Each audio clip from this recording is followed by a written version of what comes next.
Hello दीदी बहनी भैया, हेलो नमस्ते। अपने यूट्यूब चैनल पर आप सबके स्वागत करते ही। तो एक गाना सुनावे चलते ही, नाच गीत अच्छा लगे तो फॉलो करें।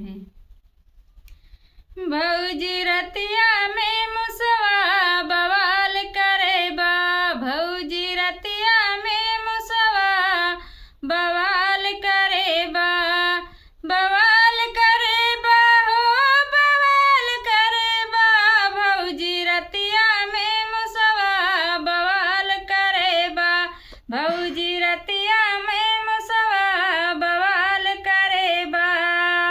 सास के काटे लुगरी ससुर के काटे कुर्ता, सास के काटे लुगरी ससुर के काटे कुर्ता, सास के काटे लुगरी ससुर के काटे कुर्ता।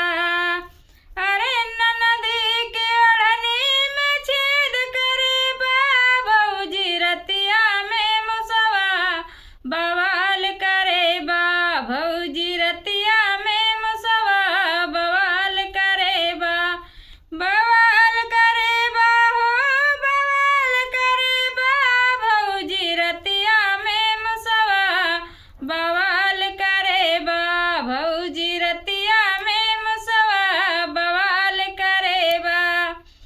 जेठ के काटे टोपिया जेठान के काटे लहंगा, जेठ के काटे टोपिया जेठान के काटे लहंगा। अरे ननदी के गलवा में छेद करे बा, भौजी मुसवा रतिया बवाल करे बा, भौजी रतिया में मुसवा बवाल करे बा, भौजी रतिया में मुसवा बवाल करे बा। देवर के काटे रुमलिया जेठान के चला दी रही।